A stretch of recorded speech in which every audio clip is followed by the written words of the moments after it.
If you like cyberpunk and chaos, you're gonna love the next episode of the Anime Aspect, Episode 12, talking about Akira, coming up right now.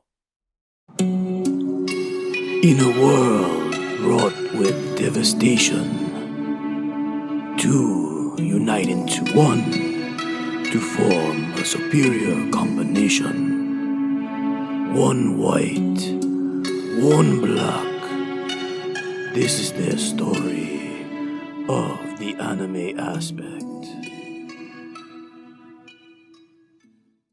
Thank you, everybody. Welcome back to the Anime Aspect. Another week, another new episode. And I am your ambassador of anime in America, Matt Swagger. Join with me, as always, my ambassador in training, the great Brave Dave. Present. And his enthusiasm is on point as usual. That's right. And thank you so much for joining us for episode 12. Hope you really enjoyed episode 11, where we tried to tackle some Titans. And now we're on to a very old school, and I mean old school, movie. And that would be Akira. What critics consider the landmark anime. I agree with that in terms of the animation style and the process, how beautifully done it was, being that it was 1988. Yeah. And that that's when it was released, but in terms of when it was in production, you got to figure at least 5 years or so, more. Anywhere from 3 to 4 years. So we're saying mid 80s. Yeah. And that rivals anything that's being done right now. It certainly looks better than a lot of the anime that we've been watching recently. I really like the aesthetic, just kind of like that vintage look. I love the animation. The characters move so fluidly. So yeah, in part of me reading just like a lot of information about the backstory of this movie, this is one of the first animations from Japan where they actually spent a lot of money. They didn't cut any corners. And, we saw like a nice, fluid animated film from Japan. I love it. Like I said before, I really enjoy the aesthetic of this movie. Yeah, this movie is what paved the way for anime series in general, in my opinion. I can see that Toriyama borrowed a lot of elements from this when he was doing Dragon Ball and Dragon Ball Z. Yeah. You can definitely see it. I even see the influence that it had on something like Cowboy Bebop. Yeah. There's a lot of similarities there. Yeah. The dystopian future. And I remember even, this might have been like episode 1 or 2 where we talked about how, anime in general is just kind of influenced by the history of Japan, after World War II with the H-bomb and, how that kind of changed their world forever. It's definitely true, especially with this. They recovered after a bomb went off. Right. And now they're in a Neo-Tokyo, as they call it. It's right. a post-war apocalyptic world where gangbangers are in charge and the military. Yeah. And they're facing World War III. Yep. They even tied the Olympic Games. Yeah, they're going to host the 32nd Olympic Games. Was it a year before the city is set? Yeah. Yeah. So it's like the irony. But again, this is a movie that's taking place in 1988, depicting what 2019 would be looking like. It's not too far off, in my opinion. Right. Kind of still holds up. Quick question. Wait, wouldn't the Olympic Games be with an even number? Would it be like 2020? Wouldn't it be 2019, would it? It's every 4 years. Yeah, the last. Right, so we had it this year. We just had them, yeah. Next one's 2020. Yeah, so maybe they did that by design. Yeah, possibly. Well, it was set a year before. So it takes place in 2019. Yeah, and they're getting ready for the Olympics. Yeah. Okay, so then they're correct. Okay. They are correct. Here, I might think I'm the smart one. I'm a fucking idiot. Jesus. My wife is right. If you feel that way, please leave a comment below letting us know. Yeah, so that's pretty cool. And the story revolves around a bunch of gangbangers that try to stop other gangbangers that dress up like clowns. And the leader, Shotaro Kaneda, has his Bozozuku gang. So they're the capsules, and you can see by the back of his jacket, it looks like a pill. Yeah. So that's because his gang's called the Capsules. And they battle the clowns, their rivals. And Tetsuo Shima, he's Kaneda's friend that gets the psychic powers that goes all batshit crazy on everybody. Yeah. And he plays the role of, like, I guess, the younger one that they allowed to kind of hang around them. He's not as big or as tough. He was as the other runt guy. of the group. Yeah. There's always one, yeah. There's always one runt. Yeah. A lot of product placement. Jeez, on the motorcycle alone. Like, I know. And he was always trying to prove his worth to the gang and everything like that. But the whole plot of the movie, it really didn't make any sense to me. Sorry. So this is one of the few animes that I've actually seen prior to doing this podcast. Like, I think I saw Akira sometime during the 90s. I saw it again probably a few years later. Toonami had it. Toonami had it. And that was more recent. That was maybe 4 or 5 years ago. Yeah, at least. But Sci-Fi Channel used to play it. That's how I saw it, back in the 90s. We talked about this before when you had like Apollo Smile. Yeah. Every year they would host this anime block on the Sci-Fi Channel every year. So I believe that's when I saw Akira the first time. And, I was probably maybe 12. And besides the visuals, I got to say, I didn't know what the hell was going on in the story. It's like, other than two gangs battling it out in a world where they're suffering from a bomb going off and war, that I can understand, but it just spirals off into this crazy side story. You remember when we had that conversation? Might have been episode 1 or 2, and I told you that, like, one of the things that has turned me off in the past by anime is that it gets to a point in this story where it just goes off the rails. Yeah, then this is a prime example of that. Yeah. Something that sets the tone for how animation should be in anime and anything in general. But the story is so out of whack. It's really intriguing to think that you spent so much money on a big production to make it so beautifully designed and well done, and just to have a story that goes crazy. It goes, it veers off a little bit. It veers off. I know it's a cyberpunk and everything, so I guess they're trying to go that direction and maybe trying to give some sort of message, maybe that I'm not receiving so well. Right. But this whole thing, the thing's called Akira. We don't see Akira. We only hear about Akira like he's a god coming. Right. People are out in the streets worshiping him, so he's coming. Then you got these 3 little kids that look like they're old people, their psychic abilities, and they're all children of Akira. Everyone has Akira's power. And then you get Tetsuo, who's like the most powerful of all because he like crashed into that one kid that sounded like he was voiced by Gohan. Gohan's voice actor. And now he has these superpowers plus the drugs they were giving him in the laboratory from the government. And then you had Colonel Nappa over there giving his orders and stuff. It was just... politics played a huge role in this film. Yeah. Growing up, I've always heard about Akira. And I still remember like watching the movie back, in the 90s, on the Sci-Fi Channel and all. But, going by the cover... I always assumed the character who plays Kanata was Akira. Same thing. Right. 'Cause you see that, that is one of the most iconic, like, movie posters ever. You see Kanata approaching the souped up motorcycle. Yeah. And I'm watching the movie. I'm like, wait, so is he not Akira? Like, this is very misleading. Right. Exactly. Because that would have been great if he was Akira. Right. Because the whole story really circled around him. Right. Yeah. Even though his friend had the superpowers, it was always this guy. Yeah, Kanata plays the protagonist, and Tetsuo develops into his rival. Yeah, they started off as friends, and but it's very similar to The Legend of Zelda.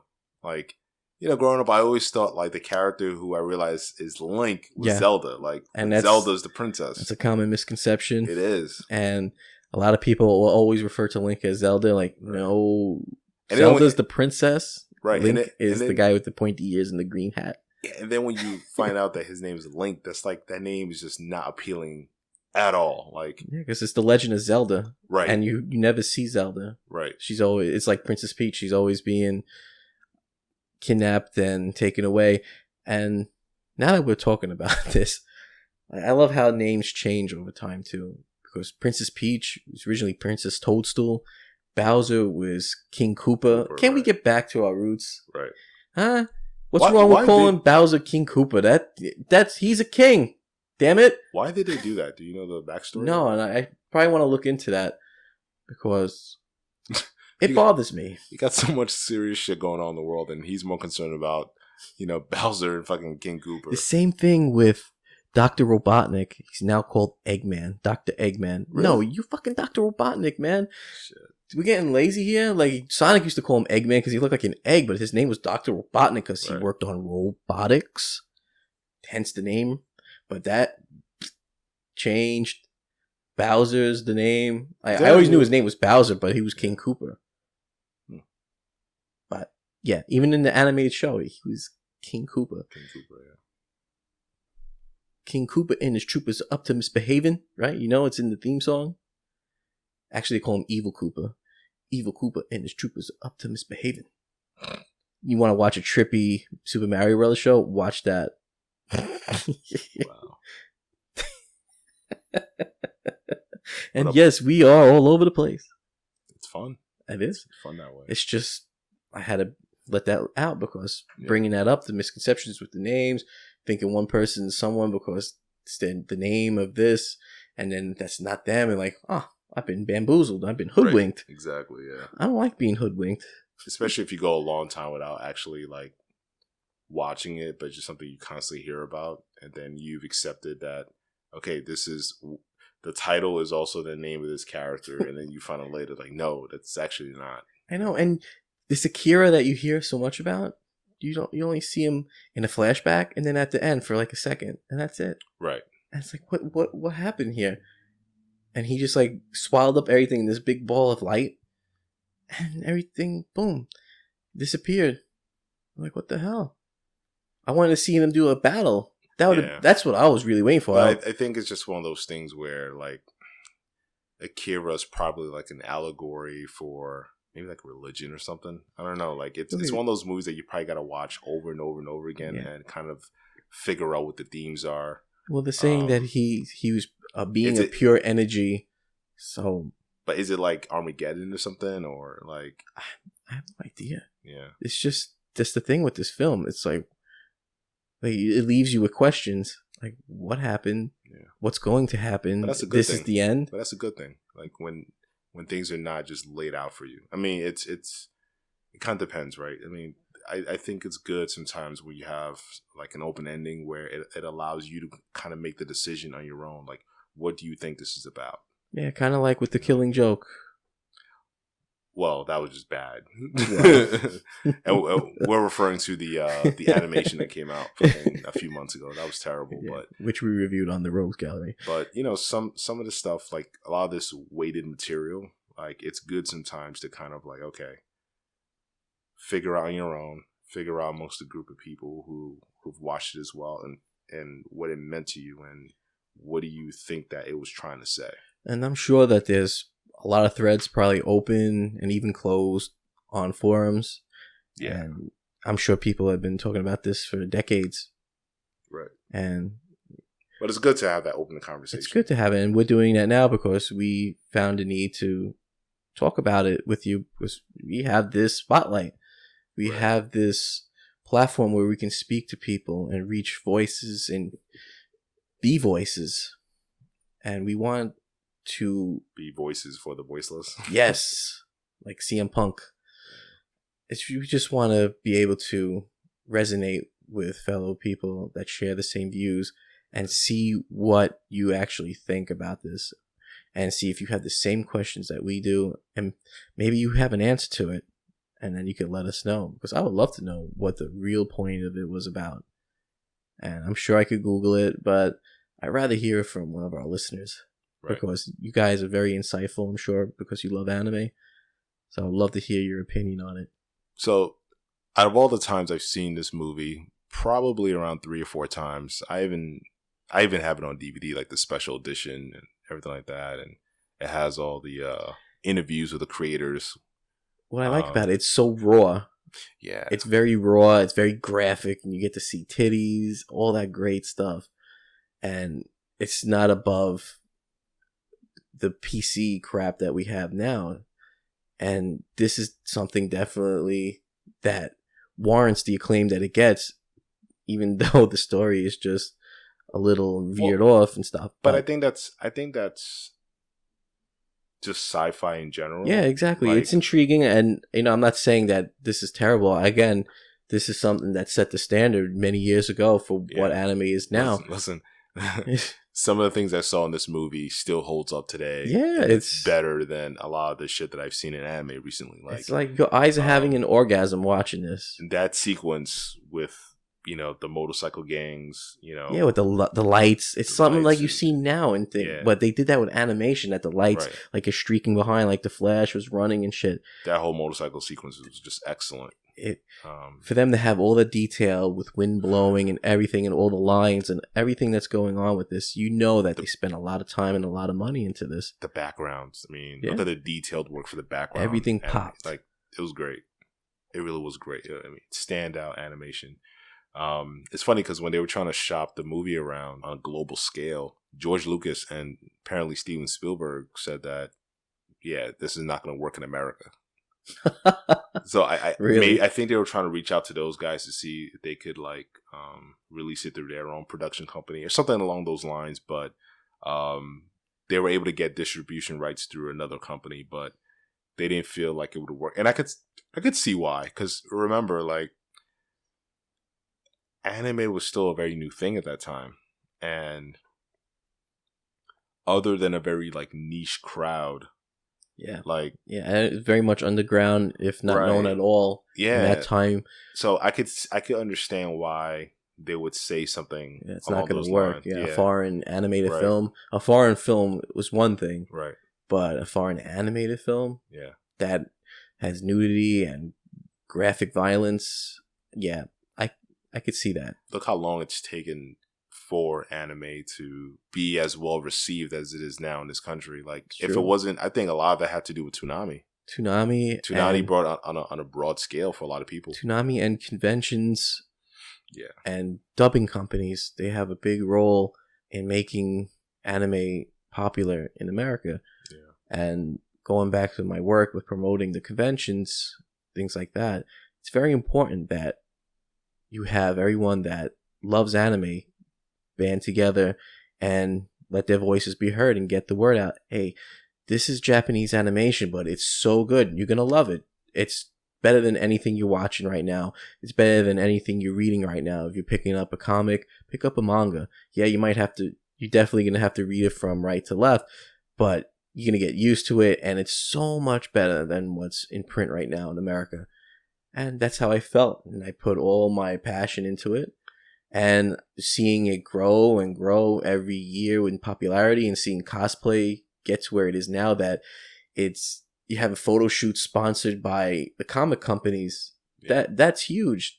So you're not just a freak anymore that dresses up, even though people still say that about cosplayers because they're probably too insecure to do it themselves. It's more accepted than it was before. It's hugely accepted, and it's great to see coming from someone that cosplayed before it was popular.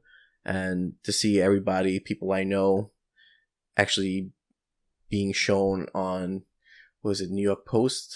Was it Jim Bagel? Shout out to Jim Bagel. And Gianna. They were actually on the New York Post website. Yeah. For New York Comic Con, they were cosplaying. Yeah, I saw it. I was like, oh, cool. I know those people. Yeah. So I said, wow, look at that. Yeah, we know those guys. Yep. Kim and Angel were on our Road to Comic-Con show last year, so it was cool seeing them in the spotlight because they really do work hard on their cosplays. Right. They love anime, they love comics, and they're perfect examples of what it is to be an otaku. Going back to what you said before about anime manga being so much better than what's in print here or on animation, that's a bit, I would say that's subjective. It's relative to your taste. To your taste. Yeah. And it's not that I'm disagreeing with you, but it's just because I do think with American, I think more so the case of American comics, I think you have a really good scene that's going on the independent circuit. Yeah. And even back then, the 80s, when movies like Akira was coming out, that's when you started to get more like darker comic books. Like you got the TMNT, when that was actually a much darker story than what the world actually knows of those characters. Yeah. The original black and white comic. Yeah. You had, The Return of the Dark Knight, and you had so many different books that kind of followed that. And then even around the 2000s, Image Comics made a huge turnaround, and they've been publishing, some of the best independent comics, like, books like Saga. You got books like Chew.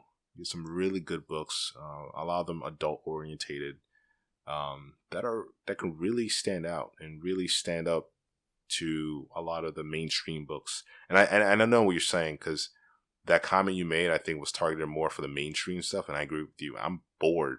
Yeah, that's definitely towards DC and Marvel. More so Marvel.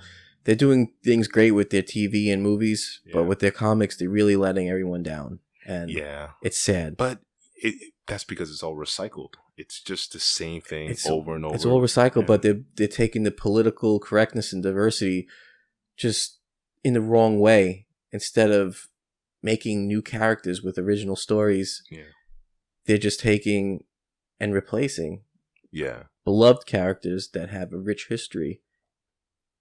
And I don't think that makes it right. It doesn't set the precedent that they actually give a shit about people being represented by replacing characters that existed for a very long time and just swapping them out with women or LGBT characteristics, making their skin color different.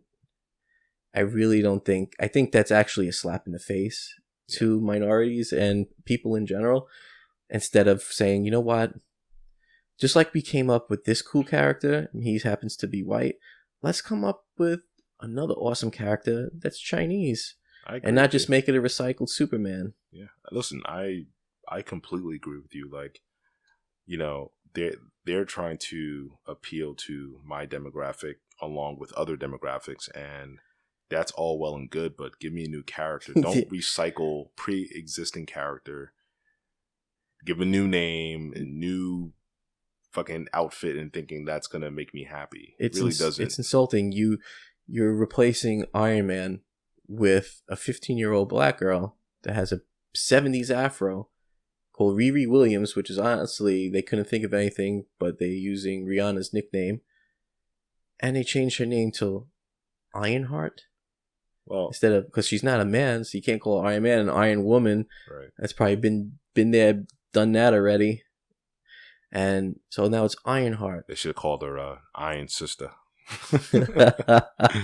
See that? But people will take that the wrong way too. You can't please. I'm just kidding. No one's ever happy. But still, they could. I don't like the fact that they gave her a fro, because I'm like, well, that's Misty Knight's kind of look. Like, give her something else. Like, well, I guess they tried to put Rihanna in the comic if she had a fro.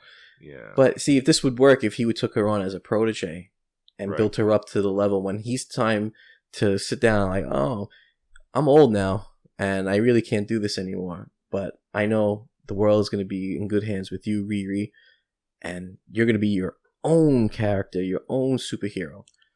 Listen, you know what? Lately, man, I've just been directing the people that I know personally that have asked me advice about, okay, where should I go to in terms of finding new books or finding new cartoons? And I'm like, you know what? Go read what's going on with Boom Studios. Go read what's going on with Image Comics. Yeah. Like, you know, they have good books. Like, they have books. People are raving about the book Black Science. the Weird Detective. Weird Detective, Generation Zero. Yeah, that's for Weird Detective is with Dark Horse. Yeah, Generation Zero is with Valiant. Valiant. Listen, you have some really good books out there. There's other publishers besides Marvel, DC. Once again, I'm always gonna be a Marvel fan, and a DC fan, but I'm just bored with the current product. Yeah, and love the TV shows, love the movies, love them. Not the DC ones, though. Not the DC. No. Except for Flash. Because Arrow's still shit. Oh, it's horrible. But yeah, we have to thank anime for making, or should I say, putting pressure on American comics and animation in general to step it up, to do better. Because since when I got first introduced to anime and then looking at American shows, I lost interest in it for a long time because the animation and the stories were so much better in Japan than I was getting on my own shore here. Your own soil? Yeah, my own soil. And I was like, man, this is depressing that we have a country that doesn't have nearly enough money as we have, right, and the resources, but they're very rich in technology and imagination, and damn, if the Japanese can't draw, I don't know what you're saying. They're so talented. And putting all those elements together, technology, great animation and drawing skills, and just their know-how to do this, it put a lot of pressure on America. And that's why I'm glad for that, because we got a lot of great DC animated films over the years. And we had the Batman animated series, Young Justice, Teen Titans. Well, and that all led from movies like Akira. Yeah. So it all comes down to anime really makes a difference in the world. If you look at how like the Batman anime series used a much more graphic approach with their design. Oh yeah. And a lot of that was influenced from, movies like Akira. Yeah, they say if this movie garnished so much popularity so quickly, let's try that with our beloved comic book character, Batman, because Batman is everybody's hero. He's an ordinary guy that's a superhero, no superpowers. He's got a super wallet and great fighting sense and a beautiful brain. Batman does have a superpower. It's called money. That's what I say. He's got a super wallet. Yeah. No, I heard you. I just want to fucking reiterate that point because that shit goes a long way. Money. Money. Damn straight. So and they did an excellent job, and that series still holds up today, and I'm glad that I can still see it on Amazon Prime because it's great. So what else kind of bothered you about Akira?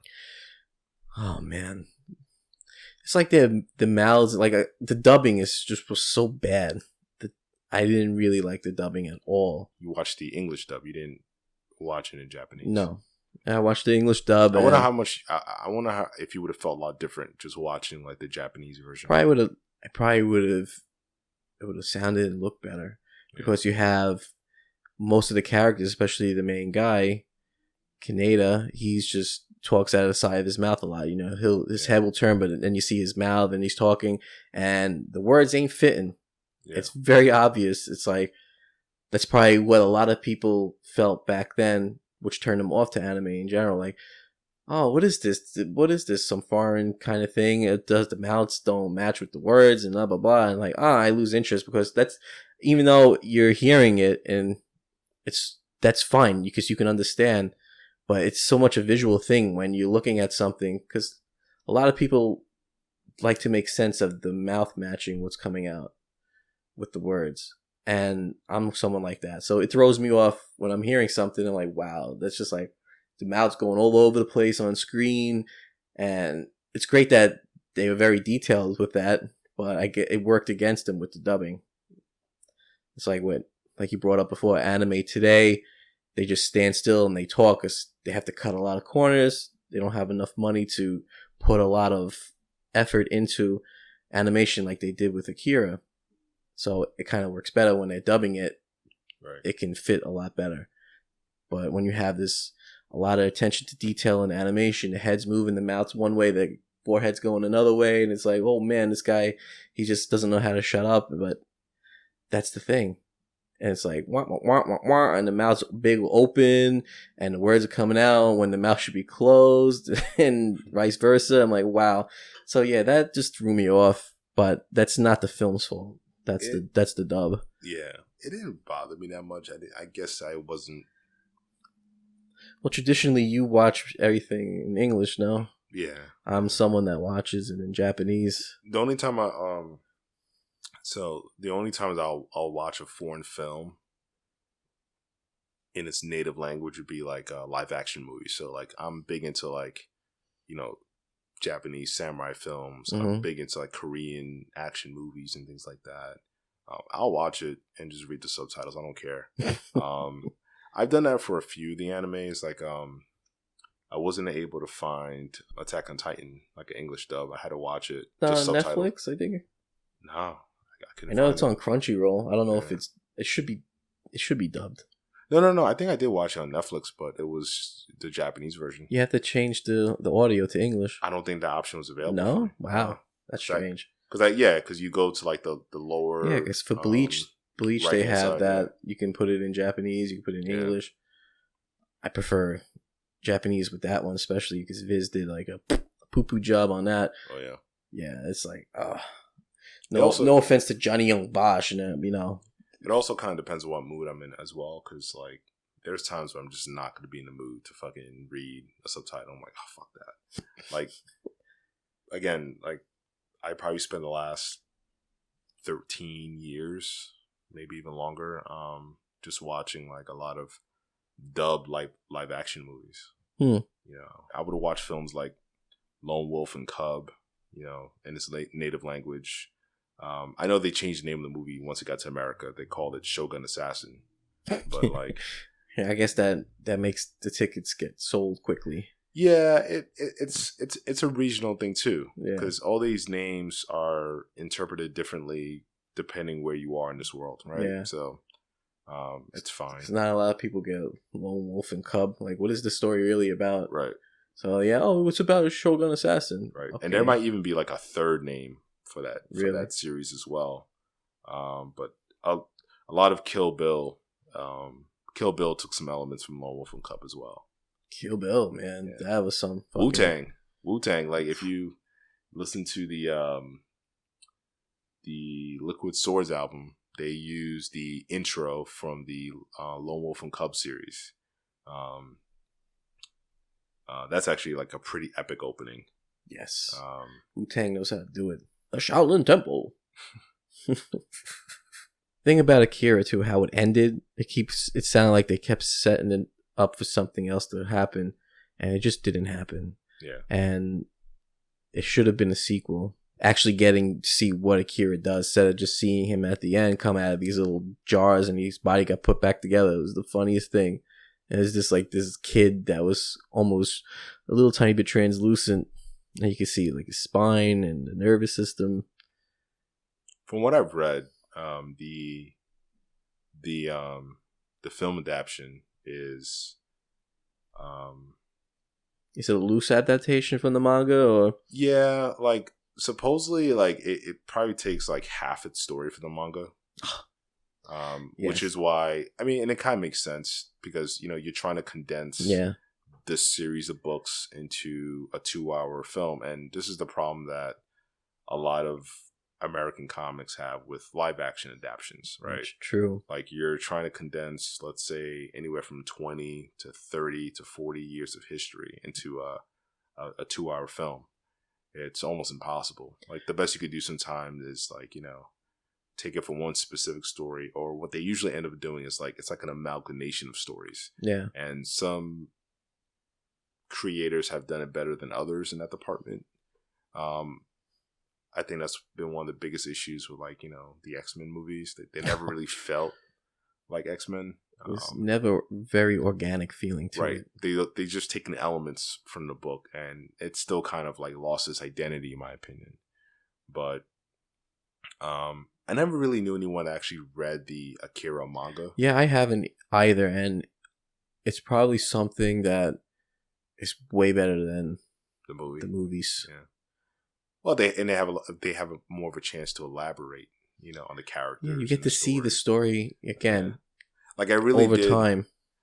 I really did enjoy the movie, but I do feel like by the time you get to the third act, kind of loses its way a little bit. I felt it should have wrapped up a couple of times throughout the thing. Like, wow, it's still got some time left. Like, yeah. I liked Act 1. I like Act 2. I felt those were pretty strong. I like the general has like a coup d'etat. You know what I mean? Like, I like that. Yeah, yeah. He just took over. Yeah, he was a cool character. I really like Kanata, Tetsuo, and like there's a lot of good characters in this movie. I just think like I think a big problem that I have with sci-fi overall is that there's always that point in the story where I'm just like, all right, what's going on? Yeah, because they figured, hey, this is a cyberpunk, this is sci-fi. It doesn't have to make sense. Let's just do all this crazy uber shit, and let's just put a ton of detail into it. Yeah, that's what this was. It was an epic scale of animation, just with a not so epic storyline. Yeah, that's all. And it's not terrible. It's visually stunning. It's still gonna be considered one of the greatest animes. I mean, it's a great movie. It is. But just we've seen a lot of great movies where it doesn't have the strongest third act. Yeah, no, yeah. And that's the thing. You have something like this from the mid '80s to late '80s, standing up over time to we're almost in 2017. You put this film and its animation style up against anything that's come after it, it's up to this point, and it's a tough battle. Right. Because a lot of these animes now are just too cut and dry when it comes to the animation. It's very dry and it's too clean in some regard. It's what we talked about last week. Like, it was just like some of the shit now is just too polished. And it's just like, ugh, no. What I liked about Akira, what I liked about because I also checked out Ghost in the Shell recently. Nice. Gotta talk about that. Ghost in the Shell. It looks dirty and it's nitty and gritty. Yeah, exactly. The world looks very lived in. Yes. That's the kind of animation style that makes you feel like this is not animation. Right. You just feel like you're looking at a very colorful visual world and not just some cartoon. Right. I agree. But even though I felt the story started falling apart, as you said before, the visuals still held up.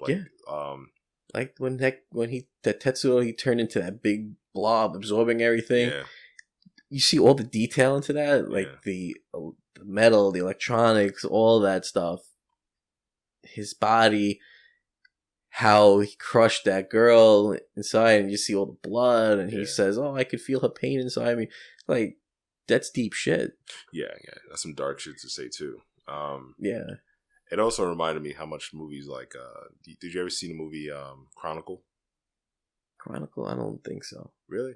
Yes. Oh, man. Yeah, it was that movie that came out like maybe 4 years ago at this point. It has actors like Dane DeHaan in it. It's actually from the director, the guy who ended up directing the Fantastic Four movie that came out last year. Ooh. Now, Chronicle's a great movie. Hmm. Fantastic Four was not a great movie. Well, that's because of Fox. It's because of a lot of reasons. It's easy to put the blame on the director, but it was everyone involved, because what people have to remember too is like that was also like a rush job. That movie was about 4 months away from the rights to revert back to Marvel, and they were just kind of like, all right, we can't let this shit go back. Let's rush and try to get this shit done. And it would have been smarter for them to sell it back. Right. They would have made more money than the film. Yeah. Lost them. Right. So all they did was lose money. Yeah, they wasted money on the production, and then they lost money because they didn't make any money. Right. So they say, you know what? Let's make a deal. Well, for X amount of millions, you get the rights back. And then maybe we can get Reed Richards and Sue back in the comics and the real Fantastic Four and everything. And then they should sell the mutants back so we can have mutants actually in the comics now and say mutants. Fox is not doing all that. I know Fox rather lose money. They'll give us the 4, but they're not giving us the rest of the X-Men universe now. But I just thought it was unfair that Josh Trank received all the blame. I think he's actually a very talented filmmaker. He just ended up in a very shitty production. Yep. But you should definitely see the movie Chronicle because the last act of that movie borrows a lot from Akira. Yeah. Like, downright just ripped it off. Wow. Yeah. Oh, shit. Yeah. Yeah. No one can tell me any fucking different. You know what I mean? Like, straight ripoff. Straight ripoff, yeah. You know, I still enjoyed it, but, I remember watching the movie Chronicles saying, that looks familiar. Like, oh, shit. You know what I mean? Like, you dirty snake, Trask. Yeah. But definitely check out that film. I think you'll actually enjoy the film. Yeah? Yeah, you'll like it. You'll like it. I have to see. You know what I mean? I'll give it a whirl. Give it a whirl? Yes. I'll give it a whirl. So, yeah, Akira, it's definitely lives up to the hype of standing up over time, setting the standard for what anime is and what should be in terms of animation style and visual effects. It's fucking an orgasm for your eyeballs. Every part of the movie, everything, every little detail, for being in 1988, and I'm going to keep stressing that, 1988, it's better than some of the things that you're watching right now on cable TV. Telling you. I wonder if someone ever manufactured the iconic motorcycle from that film. Like, that's dope. That bike was dope. Amazing. And those lights just zigzagging around, and it was just like, that's another one definitely ahead of its time. And we talked about The Boy and the Beast, Spirited Away, and if you even take in Howl's Moving Castle and all the other ones that we haven't talked about, the animation is just beautiful. And we need to see more of that transition over to the TV. Wait, I haven't seen that one yet. House of a Moving Castle. Howl's Moving Castle. What is that one about? It's about beautiful mysticism and beautiful things. And I don't want to spoil it for you and anyone else, but it's a good movie. It's a good movie. I think it's by Miyazaki too. Is it? Okay. Yeah. Howl's Moving Castle. Maybe I'll check it out. It's about a castle that moves. No. It's stays true to the name, right? Very direct. Yeah. I love Japanese. It's what's in the name. I don't know. A lot. Maybe we could review that one soon. We'll see. Yeah. I know I have a lot of things in the pipeline. I want to talk about One Piece.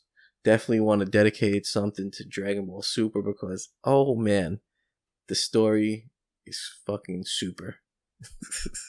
Has it gotten better? Oh, from when you initially started watching? Oh man, the new one? Yeah, it's great. The shit that's going on right now, it's like, I don't know. And this is what we talk about with a series based on a character that's indestructible versus a series that has so many powerful heroes and villains. It's like you don't know who's going to win, and it might not be the good guy. So This is something that is a great testament to that. And it's so exciting. I remember just watching the last episode, please, episode 61. And like, you legitimately, your heart starts racing, pumping, you get nervous because you don't know what's going to happen. I ain't going to spoil it and stuff. Yeah. Some people haven't seen it. And I want to save all this for a review show down the line.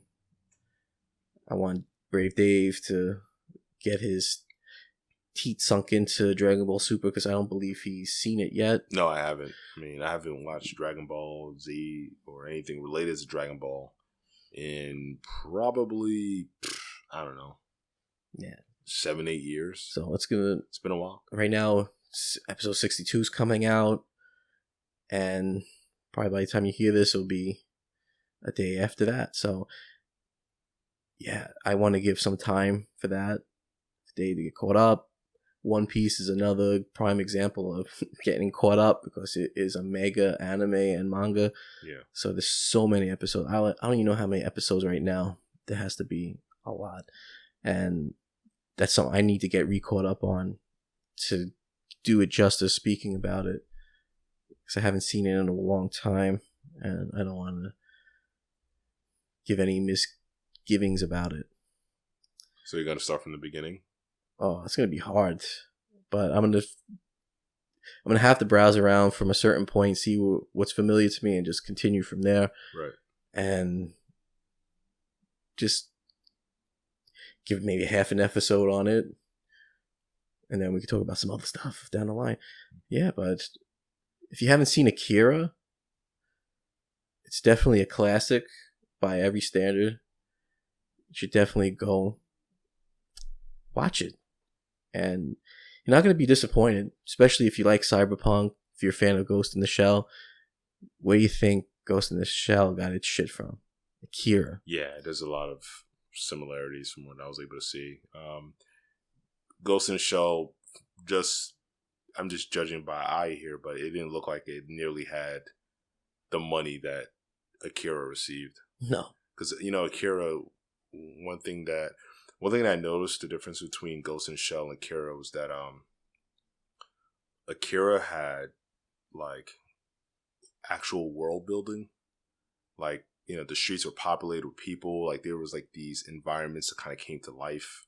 You saw the bars, you saw the streets. There were people picketing, rioting. Almost. Yeah, you've seen a lot of drug dealing. Yeah. You see how the military police interact with the people. Yeah, you see people making out and groping breast on park benches and whatnot. Right. It's very graphic. Right. Ghost in the Shell, like it definitely, from what I can tell, was definitely inspired by it. In terms of the anime, was there a manga for Ghost in the Shell? Or? Yeah, there's several movies. Right. Then you have the series, which is the standalone complex, which every episode's its own story. Yeah, I'm still gonna check that out. You did ask me to watch that, but yeah, I gotta put that in the docket. Yeah, but the good thing about it, because every episode is a different story. There's really not a continuation till like the Laughing Man comes into play and stuff. But yeah, I'll try to watch like a good 2-3 episodes. I remember staying up very late to watch that in Toonami. Yeah. And I'm like, well, I can't wait for another episode of Ghost in the Shell.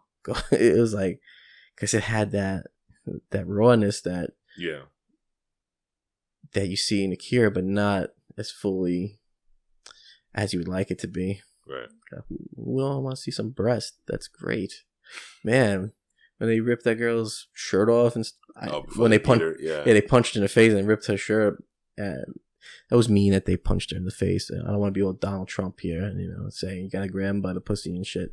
But it's something that happens in life, and for them to add it into an animation, that's what makes it real.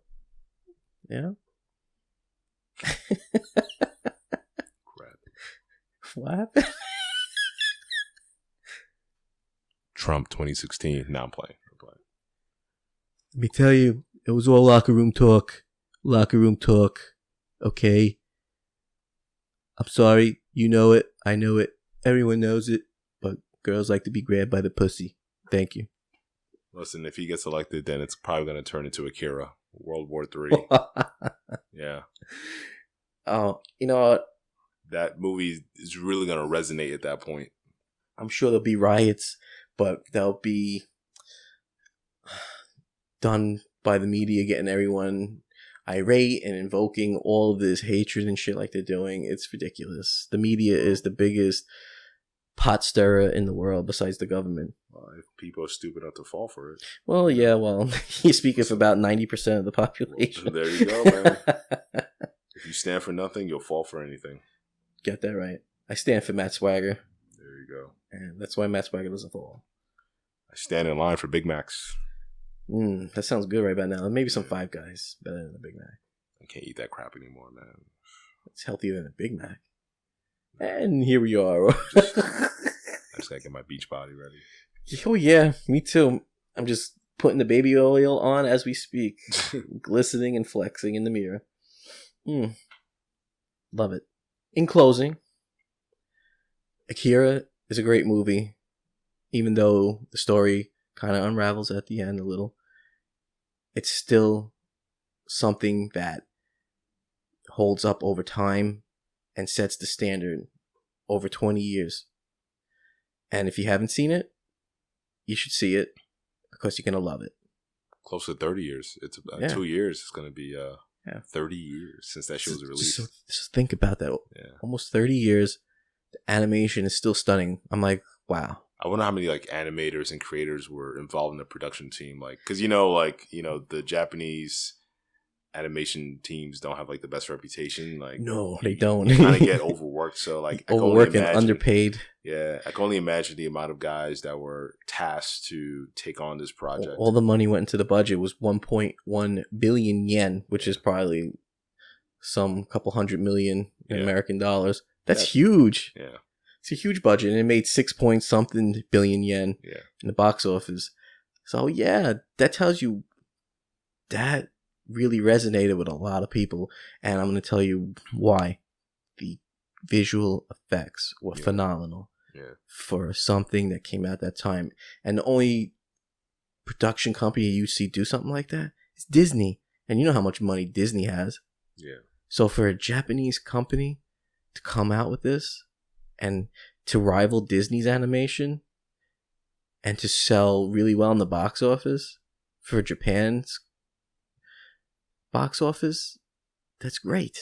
And that's a testament that still holds up today, that this movie is what really set the standard for what's come after it. And you see in a lot of animes that came after it, you see a lot of elements of Akira in it. Dragon Ball, Yu Yu Hakusho, Cowboy Bebop, etc., etc. And if you don't believe me, go watch the movie, and you'll see elements of your anime in that. But it's really, they borrowed it from Akira. So let me know. Let Brave Dave and I know in the comments how you feel about Akira. Do you agree with us? Do you think it's something that holds up over time, that sets the standard? Or you think it's just a lot of fluff? You let us know. It's controversial. Yeah. You let us know what you think. Yeah. Because we'll love to hear about it. That's this episode. I hope you enjoyed it. We enjoy talking about many things, Akira, and what's going on in the industries overall in Japan and America. But for the next episode, we're going to be talking about Ninja Scroll, another classic. Hope to see you next week for the next episode of the Anime Aspect. Brave Dave, I'm Matt Swagger. Bye, everybody.